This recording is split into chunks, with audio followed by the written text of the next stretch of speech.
ਜਿਹੜਾ ਸਾਡਾ ਸੰਘਰਸ਼ ਹੈ ਉਹ ਤਿੰਨ ਨੁਕਤਿਆਂ ਤੇ ਕੇਂਦਰਿਤ ਹੈ। ਪਹਿਲਾ ਕਿ ਜਿਹੜਾ ਗੁਰੂ ਸਾਹਿਬ ਦਾ ਅਦਬ ਸਤਿਕਾਰ ਹੈ ਉਹ ਬਰਕਰਾਰ ਰਹਿਣਾ ਚਾਹੀਦਾ। ਦੂਜਾ ਕਿ ਜਿਹੜਾ ਗੁਰੂ ਖਾਲਸਾ ਪੰਥ ਦਾ ਨਿਆਰਾਪਨ ਹੈ ਉਹ ਬਰਕਰਾਰ ਰਹਿਣਾ ਚਾਹੀਦਾ। ਤੇ ਤੀਜਾ ਨਿਤਾਣੇ ਦੀ ਰੱਖਿਆ ਤੇ ਜਰਵਾਣੇ ਦੀ ਭਖਿਆ।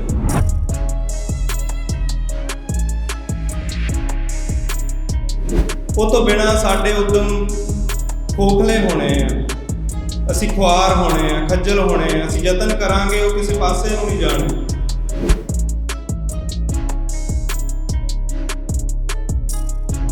ਜਿੱਥੇ ਭੁੱਖਿਆਂ ਲਈ ਲੰਗਰ ਹੈ, ਜਿੱਥੇ ਰਾਹਗੀਰਾਂ ਲਈ ਰਹਾਇਸ਼ ਦਾ ਠਾਹਰ ਦਾ ਪ੍ਰਬੰਧ ਹੈ, ਜਿੱਥੇ ਰੋਗੀਆਂ ਲਈ ਦਵਾਖਾਨਾ ਹੈ, ਉਹ ਗੁਰਦੁਆਰਾ ਸਿੱਖਾਂ ਦਾ।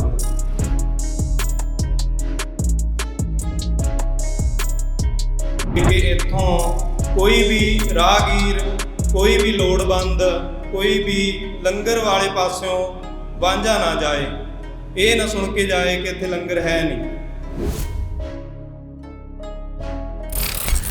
ਪਾਵਨ ਪਵਿੱਤਰ ਹਜ਼ੂਰੀ ਅੰਦਰ ਜੁੜ ਬੈਠੀ ਸੰਗਤ ਜੀ, ਗੁਰੂ ਵੱਲੋਂ ਬਖਸ਼ੀ ਫਤਿਹ ਦੀ ਸਾਂਝ ਪਾਈਏ। ਗੱਜ ਕੇ ਬੁਲਾਓ ਵਾਹਿਗੁਰੂ ਜੀ ਕਾ ਖਾਲਸਾ, ਵਾਹਿਗੁਰੂ ਜੀ ਕੀ ਫਤਿਹ। ਬਾਕੀ ਦੀ ਗੱਲਬਾਤ ਕਰਨ ਤੋਂ ਪਹਿਲਾਂ ਆਪਾਂ ਜਿਸ ਅਸਥਾਨ ਦੇ ਉੱਤੇ ਬੈਠੇ ਹਾਂ, ਥੋੜਾ ਉਸ ਸਥਾਨ ਦੀ ਮਹੱਤਤਾ ਨੂੰ, ਉਸ ਸਥਾਨ ਦੇ ਬਾਬਤ ਅਸੀਂ ਮਹਿਸੂਸ ਕਰਨ ਦਾ ਯਤਨ ਕਰੀਏ। ਫਿਰ ਜਿਹੜੀ ਅਗਲੀ ਗੱਲ ਆ ਉਹ ਸਾਨੂੰ ਥੋੜੀ ਹੋਰ ਸੁਖਾਲੀ ਸਮਝ ਪੈ ਜਾਵੇ। ਸੋ ਇਸ ਸਥਾਨ ਤੇ ਜਿੱਥੇ ਆਪਾਂ ਅੱਜ ਬੈਠੇ ਹਾਂ ਮਹਾਰਾਜ ਦੀ ਹਜ਼ੂਰੀ ਦੇ ਅੰਦਰ, ਇਹ ਗੁਰਦੁਆਰਾ ਸ਼੍ਰੀ ਗੁਰੂ ਸਿੰਘ ਸਭਾ। ਤੇ ਜਦੋਂ ਅਸੀਂ ਇਸ ਸਥਾਨ ਦਾ ਨਾਮ ਲੈਂਦੇ ਹਾਂ ਤਾਂ ਇਹਦੇ ਨਾਲ ਬਹੁਤ ਕੁਛ ਆ ਕੇ ਖੜ ਜਾਂਦਾ ਹੈ। ਇਹਦੇ ਨਾਲ ਸੰਤ ਅਦਰ ਸਿੰਘ ਹੁਣਾਂ ਵਰਗੀਆਂ ਰੂਹਾਂ ਆ ਕੇ ਖੜਦੀਆਂ, ਉਹਨਾਂ ਦੀ ਬੰਦਗੀ ਆ ਕੇ ਖੜਦੀ, ਉਹਨਾਂ ਦੇ ਚੌਂਕੜੇ, ਉਹਨਾਂ ਦੀ ਸੇਵਾ ਆ ਕੇ ਖੜਦੀ। ਇਸ ਸਥਾਨ ਦਾ ਜਦੋਂ ਅਸੀਂ ਨਾਂ ਲੈਂਦੇ ਤਾਂ ਉਹਦੇ ਨਾਲ ਸਿੰਘ ਸਭਾ ਲਹਿਰ ਆ ਕੇ ਖੜਦੀ, ਜਿਹਦੀ ਬਹੁਤ ਵੱਡੀ ਮਹੱਤਤਾ ਹੈ, ਬਹੁਤ ਵੱਡੀ ਦੇਣ ਹੈ। ਗੁਰੂ ਖਾਲਸਾ ਪੰਥ ਦੇ ਜਿਹੜੇ ਸਰੋਕਾਰ ਹੈ, ਜਿਹੜਾ ਸਾਡਾ ਸੰਘਰਸ਼ ਹੈ, ਉਹ ਤਿੰਨ ਨੁਕਤਿਆਂ ਤੇ ਕੇਂਦਰਿਤ ਹੈ। ਪਹਿਲਾ ਕਿ ਜਿਹੜਾ ਗੁਰੂ ਸਾਹਿਬ ਦਾ ਅਦਬ ਸਤਿਕਾਰ ਹੈ ਉਹ ਬਰਕਰਾਰ ਰਹਿਣਾ ਚਾਹੀਦਾ।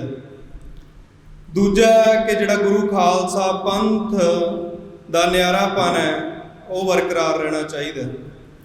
ਤੇ ਤੀਜਾ ਨਿਤਾਣੇ ਦੀ ਰੱਖਿਆ ਤੇ ਜਰਵਾਣੇ ਦੀ ਭਖਿਆ। ਸੋ ਜਿਸ ਵੇਲੇ ਚਾਰੇ ਪਾਸਿਓਂ ਹੀ ਹਮਲੇ ਤੇਜ਼ ਹੋਏ, ਗੁਰੂ ਦੇ ਅਦਬ ਤੇ ਗੱਲ ਆਈ ਤਾਂ ਸਿੱਖਾਂ ਦੇ ਵੱਡੇ ਹਿੱਸੇ ਨੇ, ਵੱਖ-ਵੱਖ ਵੰਨਗੀਆਂ ਨੇ ਸਿਰ ਜੋੜੇ ਇਕੱਠੇ ਹੋ ਕੇ ਯਤਨ ਕਰਨੇ ਆਰੰਭੇ। ਉਹ ਸੀ ਸਿੰਘ ਸਭਾ ਲਹਿਰ, ਜਿਹਦੇ 'ਚ ਬਹੁਤ ਜ਼ਿਆਦਾ ਉਦਮ ਹੋਏ, ਉਪਰਾਲੇ ਹੋਏ। ਖਾਲਸਾ ਸਕੂਲ ਵਰਗੀਆਂ ਜਿਹੜੀਆਂ ਸੰਸਥਾਵਾਂ ਆ ਉਹ ਬਣੀਆਂ, ਗੁਰਮੁਖੀ 'ਚ ਅਖਬਾਰ ਛਾਪੇ ਗਏ, ਕਿੰਨਾ ਸਾਹਿਤ, ਕਿੰਨਾ ਹੋਰ ਖੋਜ ਕਾਰਜਾਂ ਦਾ ਕੰਮ ਹੋਇਆ।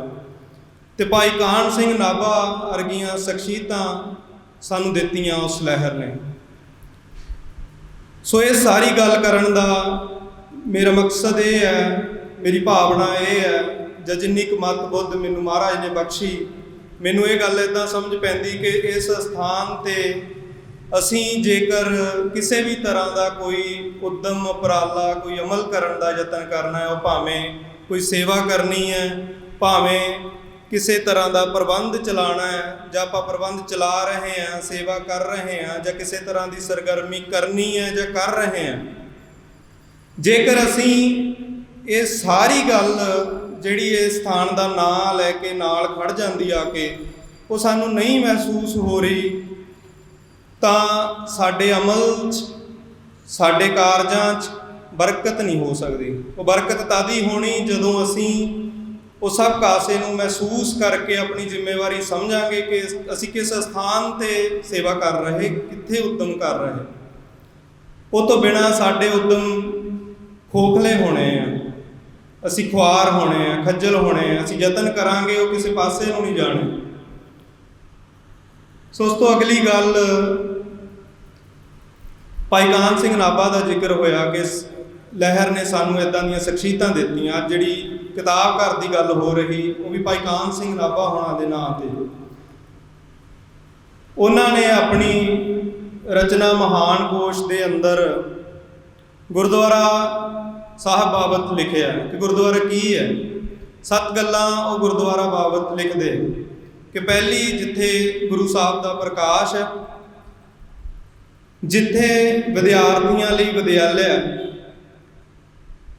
ਜਿੱਥੇ ਆਤਮ ਜਿਗਿਆਸਾ ਵਾਲਿਆਂ ਲਈ ਜਿਹੜਾ ਗਿਆਨ ਉਪਦੇਸ਼ਕ ਆਚਾਰਿਆ ਹੈ, ਜਿੱਥੇ ਭੁੱਖਿਆਂ ਲਈ ਲੰਗਰ ਹੈ, ਜਿੱਥੇ ਰਾਹਗੀਰਾਂ ਲਈ ਰਹਾਇਸ਼ ਦਾ, ਠਾਹਰ ਦਾ ਪ੍ਰਬੰਧ ਹੈ, ਜਿੱਥੇ ਰੋਗੀਆਂ ਲਈ ਦਵਾਖਾਨਾ ਹੈ, ਉਹ ਗੁਰਦੁਆਰਾ ਸਿੱਖਾਂ ਦਾ। ਸੋ ਇਹ ਕਿਤਾਬ ਘਰ ਦਾ ਜਿਹੜਾ ਉੱਦਮ ਹੈ ਉਹ ਇਸ ਭਾਵਨਾ 'ਚੋਂ ਹੋ ਰਿਹਾ ਕਿ ਅੱਜ ਜਿਸ ਸਮੇਂ 'ਚ ਅਸੀਂ ਵਿਚਰ ਰਹੇ ਹਾਂ, ਉੱਥੇ ਜਿਹੜੀ ਪਹਿਲੀ ਗੱਲ ਹੈ ਗੁਰਦੁਆਰਿਆਂ 'ਚ ਜ਼ਿਆਦਾਤਰ ਉਹੀ ਰਹਿ ਗਈ ਹੈ, ਤੇ ਉਹਦੇ 'ਚ ਵੀ ਸਾਨੂੰ ਗੁਰੂ ਸਾਹਿਬ ਦੇ ਅਦਬ ਸਤਿਕਾਰ ਸੰਬੰਧੀ ਮਸਲੇ ਦਰਪੇਸ਼ ਨੇ। ਸੋ ਜਿਹੜੀਆਂ ਬਾਕੀ ਗੱਲਾਂ ਹੈ ਉਹਦੇ ਬਾਬਤ ਇਕੱਲੀ ਪ੍ਰਬੰਧਕ ਕਮੇਟੀ ਦਾ ਨਹੀਂ, ਉੱਥੋਂ ਦੀ ਇਲਾਕੇ ਦੀ ਸੰਗਤ ਦਾ ਜਾਂ ਹੋਰ ਸਰਗਰਮ ਜਿਹੜੇ ਜਥੇ ਆ ਜਾਂ ਸ਼ਖਸੀਅਤ ਹੈ, ਉਹਨਾਂ ਸਾਰਿਆਂ ਦਾ ਯੋਗਦਾਨ ਬਣਦਾ। ਉਹਨਾਂ ਦੀ ਜ਼ਿੰਮੇਵਾਰੀ ਬਣਦੀ ਕਿ ਜਿਹੜਾ ਮਾਡਲ ਹੈ ਗੁਰਦੁਆਰੇ ਦਾ ਉਹ ਅਸੀਂ ਆਪਣੇ ਇਲਾਕੇ ਦੇ ਗੁਰਦੁਆਰੇ 'ਚ ਸਥਾਪਿਤ ਕਰੀਏ, ਬਾਕੀਆਂ ਲਈ ਇੱਕ ਮਿਸਾਲ ਬਣੇ। ਸਾਡੀ ਭਾਵਨਾ ਇਹ ਹੈ ਪੂਰੇ ਜਥੇ ਦੀ ਕਿ ਉਹ ਮਿਸਾਲੀ ਤੌਰ 'ਤੇ ਉਹ ਸਾਰੇ ਉੱਦਮ ਇੱਥੋਂ ਸ਼ੁਰੂ ਹੋਣ। ਇਹਦੇ 'ਚ ਸਾਡੀ ਸਾਰਿਆਂ ਦੀ, ਜਿੰਨੇ ਆਪਾਂ ਬੈਠੇ ਹਾਂ, ਆਪਣੀ ਜ਼ਿੰਮੇਵਾਰੀ ਹੈ ਸਮੇਤ ਪ੍ਰਬੰਧਕਾਂ ਦੇ, ਸੰਗਤ ਦੇ, ਕਿ ਜਿੱਥੇ ਇੱਥੇ ਹੋਰ ਤਕਰੀਬਨ ਹਰ ਤਰ੍ਹਾਂ ਦਾ ਪ੍ਰਬੰਧ ਹੈ, ਅਸੀਂ ਯਤਨ ਵੀ ਕਰ ਰਹੇ ਹਾਂ ਕਿ ਇੱਥੇ ਸਿਹਤ ਦੀ ਸਹੂਲਤ ਲਈ ਵੀ ਕੋਈ ਉਪਰਾਲਾ ਹੋ ਸਕੇ। ਉਹ ਮਹਾਰਾਜ ਨੂੰ ਜੇ ਭਾਇਆ ਤਾਂ ਉਹ ਛੇਤੀ ਕਰਨ ਦਾ ਯਤਨ ਹੈ। ਉਹਦੇ ਨਾਲ ਲੰਗਰ ਹਾਲ ਬੜਾ ਸੋਹਣਾ ਬਣਿਆ। ਆਪਾਂ ਸਾਰੇ ਉੱਦਮ ਕਰੀਏ ਕਿ ਇੱਥੋਂ ਕੋਈ ਵੀ ਰਾਹਗੀਰ, ਕੋਈ ਵੀ ਲੋੜਵੰਦ, ਕੋਈ ਵੀ ਲੰਗਰ ਵਾਲੇ ਪਾਸਿਓਂ ਵਾਂਝਾ ਨਾ ਜਾਏ। ਇਹ ਨਾ ਸੁਣ ਕੇ ਜਾਏ ਕਿ ਇੱਥੇ ਲੰਗਰ ਹੈ ਨਹੀਂ। ਉਹ ਕਿੱਦਾਂ ਹੋਣਾ, ਉਹ ਆਪਾਂ ਜੇ ਬੈਠਾਂਗੇ, ਸਿਰ ਜੋੜ ਕੇ ਗੱਲਬਾਤ ਕਰਾਂਗੇ, ਕੋਈ ਰਲ ਮਿਲ ਕੇ ਉੱਦਮ ਕਰਾਂਗੇ, ਫਿਰ ਸੰਭਵ ਹੋਣਾ। ਇਹ ਸਾਰੇ ਕਾਸੇ ਦੀ ਜ਼ਰੂਰਤ ਇਸ ਲਈ ਹੈ ਕਿ ਅੱਜ ਅਸੀਂ ਜਿਸ ਥਾਂ 'ਤੇ ਖੜ੍ਹੇ ਹਾਂ, ਜਿੱਦਾਂ ਦਾ ਸਮਾਂ ਹੈ, ਇਹਦੇ 'ਚ ਸਾਡੇ ਕੋਲ ਕੋਈ ਇੱਦਾਂ ਦੀ ਸ਼ਖਸੀਅਤ ਨਹੀਂ ਹੈ ਜਿਹਦੀ ਇੱਕ ਆਵਾਜ਼ 'ਤੇ ਸਾਰੇ ਇਕੱਠੇ ਹੋ ਜਾਣ। ਕੋਈ ਇੱਦਾਂ ਦੀ ਸੰਸਥਾ ਨਹੀਂ ਹੈ ਜਿਹਦੀ ਕ੍ਰੈਡੀਬਿਲਿਟੀ ਇੰਨੀ ਹੋਵੇ ਜਿਹਦੇ ਇੱਕ ਹਾਕ 'ਤੇ ਸਾਰੇ ਚਲੇ ਜਾਣ। ਅੱਜ ਬੇਵਿਸ਼ਵਾਸੀ ਸਾਡੇ 'ਚ ਪੈਦਾ ਹੋਈ। ਜਦੋਂ ਇੱਦਾਂ ਦਾ ਸਮਾਂ ਇਤਿਹਾਸ 'ਚ ਬਣਦਾ, ਉਦੋਂ ਇਲਾਕੇ ਦੀਆਂ ਸੰਗਤਾਂ ਸਰਗਰਮ ਹੁੰਦੀਆਂ। ਸਿੰਘ ਸਭਾ ਲਹਿਰ ਦੀ ਆਪਾਂ ਗੱਲ ਕੀਤੀ, ਹੋਰ ਇਤਿਹਾਸ 'ਚ ਕਿੰਨੀਆਂ ਉਦਾਹਰਨਾਂ ਹੈ ਜਦੋਂ ਛੋਟੇ ਛੋਟੇ ਜਥਿਆਂ 'ਚ ਸੰਗਤ ਸਰਗਰਮ ਹੋਈ ਤੇ ਆਪੋ ਆਪਣੇ ਨੇੜੇ ਦੇ ਪ੍ਰਬੰਧਾਂ ਨੂੰ ਠੀਕ ਕੀਤਾ। ਉੱਥੋਂ ਗੱਲ ਤਾਂ ਜਾਣੀ। ਅੱਜ ਸਾਡੀ ਸਮੱਸਿਆ ਆਉਂਦੀ ਕਿ ਅਸੀਂ ਜਿਹੜਾ ਥੋੜ੍ਹੀ ਬਹੁਤ ਸਰਗਰਮੀ ਕਰਦਾ, ਅਸੀਂ ਬਿਲਕੁਲ ਤਾਹਾਂ ਤੋਂ ਚੀਜ਼ ਨੂੰ ਠੀਕ ਕਰਨ ਦੀ ਕੋਸ਼ਿਸ਼ ਕਰਦੇ ਹਾਂ। ਉਹ ਸਹੀ ਨਹੀਂ ਹੋ ਪਾ ਰਹੀ, ਉਹ ਇਸੇ ਲਈ ਨਹੀਂ ਹੋ ਪਾ ਰਹੀ। ਪਹਿਲਾਂ ਸਾਨੂੰ ਛੋਟੇ ਛੋਟੇ ਜਥਿਆਂ ਦੇ ਰੂਪ 'ਚ ਆਪੋ ਆਪਣੇ ਇਲਾਕੇ 'ਚ ਉੱਦਮ ਕਰਨੇ ਪੈਣੇ, ਫਿਰ ਗੱਲ ਤਾਂ ਜਾ ਕੇ ਠੀਕ ਹੋਣੀ। ਸੋ ਇਹ ਜਿਹੜੀ ਕਿਤਾਬ ਘਰ ਹੈ, ਇਹ ਅੱਜ ਤੋਂ ਇਹਦੀ ਸ਼ੁਰੂਆਤ ਲਈ ਹੁਣ ਆਪਾਂ ਸਾਰੇ ਅਰਦਾਸ ਬੇਨਤੀ ਕਰਾਂਗੇ 5-10 ਮਿੰਟਾਂ ਤੋਂ ਬਾਅਦ। ਮਹਾਰਾਜ ਨੂੰ ਤੇ ਤੁਹਾਡੀ ਸੰਗਤ ਦੀਆਂ ਅਰਦਾਸਾਂ ਸਦਕਾ ਹੀ ਇਹ ਸਾਰਾ ਕੁਝ ਸੰਭਵ ਹੋਇਆ। ਪ੍ਰਬੰਧਕ ਕਮੇਟੀ ਦਾ ਬਹੁਤ ਵੱਡਾ ਯੋਗਦਾਨ ਹੈ ਇਹਦੇ 'ਚ। ਉਹਨਾਂ ਦੀ ਹੱਲਾਸ਼ੇਰੀ ਦੇ ਨਾਲ, ਉਹਨਾਂ ਦੇ ਸਹਿਯੋਗ ਦੇ ਨਾਲ ਹੀ ਇਹ ਸਾਰਾ ਕੁਝ ਸੰਭਵ ਹੋਇਆ। ਤੇ ਗਾਂ ਨੂੰ ਵੀ ਜੋ ਆਪਾਂ ਸੋਚ ਰਹੇ ਹਾਂ ਉਹ ਆਪਣੇ ਸਾਰਿਆਂ ਨੇ ਰਲ ਮਿਲ ਕੇ ਕਰਨ ਦੇ ਕਾਰਜ, ਕਿਸੇ ਇੱਕ ਬੰਦੇ ਦੇ ਨਹੀਂ ਹੈ। ਬੰਦਾ ਕਰ ਵੀ ਨਹੀਂ ਸਕਦਾ। ਇਹ ਗੁਰੂ ਦੇ ਕਾਰਜ ਹੈ, ਗੁਰੂ ਨੇ ਕਰਾਣੇ ਆ। ਉਹਨੇ ਕਿਤੋਂ ਕਰਾਣੇ, ਇਹ ਗੁਰੂ ਤੈਅ ਕਰਦਾ। ਉਹ ਇੱਕ ਖਾਸ ਸਮੇਂ 'ਚ ਕਿਸੇ ਦੀ ਡਿਊਟੀ ਲਾ ਦਿੰਦਾ, ਕਿਸੇ ਨੂੰ ਥਾਪੜੇ ਦੇ ਦਿੰਦਾ ਤੇ ਉਹ ਤੋਂ ਕਰਾ ਲੈਂਦਾ। ਉਸ ਸਮੇਂ ਦੇ ਦਰਮਿਆਨ ਹੀ ਉਹਨਾਂ ਬੰਦਿਆਂ ਦੀ ਅਹਿਮੀਅਤ ਹੈ, ਉਹ ਤੋਂ ਅੱਗੇ ਪਿੱਛੇ ਉਹਨਾਂ 100 ਤਰ੍ਹਾਂ ਦੇ ਘਾਟਾਂ ਵਾਧਾਂ ਹੋ ਸਕਦੀਆਂ। ਸੋ ਆਪਾਂ ਸਾਰੇ ਅਰਦਾਸ ਬੇਨਤੀ ਕਰੀਏ ਮਹਾਰਾਜ ਨੂੰ ਕਿ ਜਿਹੜੇ ਗੁਰੂ ਦੇ ਕਾਰਜ ਹੈ, ਸਾਡਾ ਕੋਈ ਤਿਲ ਫੁੱਲ ਯੋਗਦਾਨ ਉਹਨਾਂ ਕਾਰਜਾਂ 'ਚ ਪੈ ਸਕੇ। ਮੈਂ ਬਿਲਕੁਲ ਅਖੀਰ ਤੇ ਇਹ ਗੱਲ ਕਹੂੰਗਾ, ਉਸ ਤੋਂ ਪਹਿਲਾਂ ਇੱਕ ਗੱਲ ਇਹ ਕਹਿ ਦੇਵਾਂ ਕਿ ਜਿਹੜਾ ਲਾਇਬ੍ਰੇਰੀ ਦਾ ਕਿਤਾਬ ਘਰ ਦਾ ਸਮਾਂ ਜਾਂ ਕਿਸ ਤਰ੍ਹਾਂ ਆਪਾਂ ਕਰਨਾ ਸਾਰਾ, ਉਹ ਅੱਜ ਜਾਂ ਕੱਲ੍ਹ ਤੱਕ ਉੱਥੇ ਥੱਲੇ ਫਲੈਕਸ ਲੱਗ ਜਾਣੀ ਹੈ ਜਿਹਦੇ 'ਚ ਸਾਰੀ ਜਾਣਕਾਰੀ ਹੋਊਗੀ। ਸੋ ਉਸ ਮੁਤਾਬਕ ਤੁਸੀਂ ਉਸ ਸਮੇਂ ਅਨੁਸਾਰ ਆ ਕੇ ਕਿਤਾਬਾਂ ਪੜ੍ਹ ਵੀ ਸਕਦੇ ਹੋ, ਘਰ ਵੀ ਲਿਜਾ ਸਕਦੇ ਹੋ। ਸੋ ਸਾਡੀ ਬੇਨਤੀ ਹੈ ਕਿ ਤਦ ਹੀ ਸੰਭਵ ਹੋਣਾ ਜੇ ਆਪਾਂ ਸਾਰੇ ਪੜ੍ਹਨਾ ਸ਼ੁਰੂ ਕਰੀਏ, ਆਪਣੇ ਬੱਚਿਆਂ ਨੂੰ ਭੇਜੀਏ, ਆਪ ਆਈਏ। ਤੇ ਨਾਲ ਹੀ ਜੇ ਆਪਾਂ ਚਾਹੁੰਦੇ ਹਾਂ ਕਿ ਇਸ ਸਥਾਨ ਦੇ ਉੱਤੇ ਸੰਥਿਆ ਦਾ ਜਾਂ ਗੱਤਕਾ ਸਿਖਲਾਈ ਦਾ ਕੋਈ ਉਦਮ ਹੋਵੇ, ਉਹ ਹੋਣ ਨੂੰ ਆਪਾਂ ਸ਼ੁਰੂ ਕਰਨ ਨੂੰ ਭਾਵੇਂ ਕੱਲ੍ਹ ਤੋਂ ਕਰ ਲਈਏ, ਬਟ ਉਹ ਫੇਰ ਹੀ ਸੰਭਵ ਆ ਜੇ ਆਪਣੇ ਸਿੱਖਣ ਦੀ ਇੱਛਾ ਹੈ, ਜੇ ਆਪਾਂ ਆਪਣੇ ਬੱਚਿਆਂ ਨੂੰ ਭੇਜਣ ਦੀ ਇੱਛਾ ਰੱਖਦੇ ਹਾਂ। ਸਿਖਿਆਰਥੀ ਇੱਕ ਵਾਰ ਹੋ ਜਾਣ ਤਾਂ ਆਪਾਂ ਜਦੋਂ ਸੰਗਤ ਹੁਕਮ ਕਰੂਗੀ ਉਹ ਉਪਰਾਲੇ ਵੀ ਸ਼ੁਰੂ ਕਰ ਸਕਦੇ।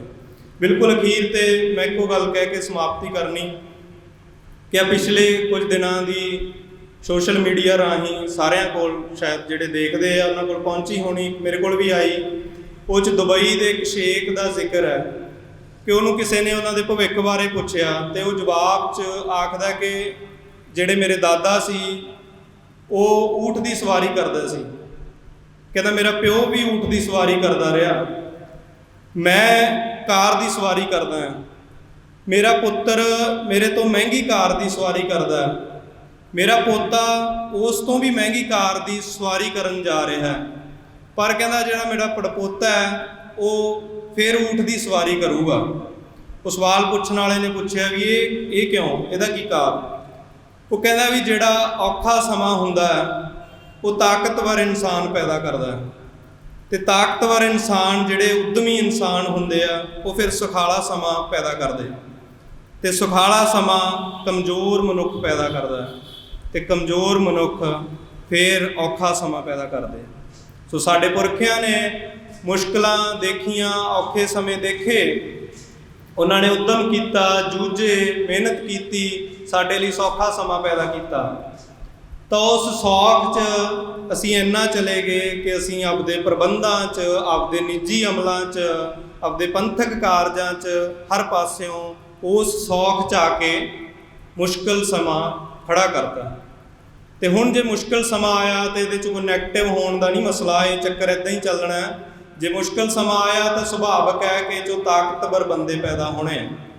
ਸੋ ਉਹਦੇ ਲਈ ਮਹਾਰਾਜ ਨੂੰ ਅਰਦਾਸ ਕਰੀਏ ਕਿ ਮਹਾਰਾਜ ਸਾਨੂੰ ਉੱਦਮ ਬਖਸ਼ਣ, ਅਸੀਂ ਆਪਣੇ ਅਗਲਿਆਂ ਲਈ ਆਪਣੀ ਇਹ ਕਾਹਲ ਤਿਆਗ ਕੇ ਮੇਰੇ ਜਿਉਂਦੇ ਜੀ ਇੱਥੇ ਕੋਈ ਤਬਦੀਲੀ ਹੋ ਜੇ, ਸਹਿਜ ਨਾਲ, ਉੱਦਮ ਨਾਲ ਅਸੀਂ ਆਪਣੇ ਅਗਲਿਆਂ ਲਈ ਕੁਝ ਕਰ ਸਕੀਏ, ਆਪਣੇ ਵਡੇਰਿਆਂ ਦਾ ਰਾਹ ਉਹਨਾਂ ਨੂੰ ਫੇਰ ਦਿਖਾ ਸਕੀਏ, ਉਸ ਰਾਹ 'ਤੇ ਕੋਈ ਤਿਲ ਫੁੱਲ ਕਦਮ ਚੱਲ ਸਕੀਏ। ਇਹ ਅਰਦਾਸ ਬੇਨਤੀ ਆਪਾਂ ਮਹਾਰਾਜ ਨੂੰ ਕਰੀਏ। ਇੰਨੀਆਂ ਕੁ ਬੇਨਤੀਆਂ ਪ੍ਰਵਾਨ ਕਰਿਓ। ਬੋਲਦਿਆਂ ਕੋਲੋਂ ਕੋਈ ਗੱਲ ਬਾਤ ਘਾਟ ਕਹੀ ਗਈ ਹੋਵੇ, ਸੰਗਤ ਬਖਸ਼ਣਯੋਗ ਹੈ, ਗੁਰੂ ਬਖਸ਼ਣਯੋਗ ਹੈ। ਸੋ ਇੰਨੀਆਂ ਕੁ ਬੇਨਤੀਆਂ ਦੇ ਨਾਲ ਮੈਂ ਖਿਮਾ ਦਾ ਜਾਚਕ ਹਾਂ ਜੀ। ਵਾਹਿਗੁਰੂ ਜੀ ਕਾ ਖਾਲਸਾ, ਵਾਹਿਗੁਰੂ ਜੀ ਕੀ ਫਤਿਹ।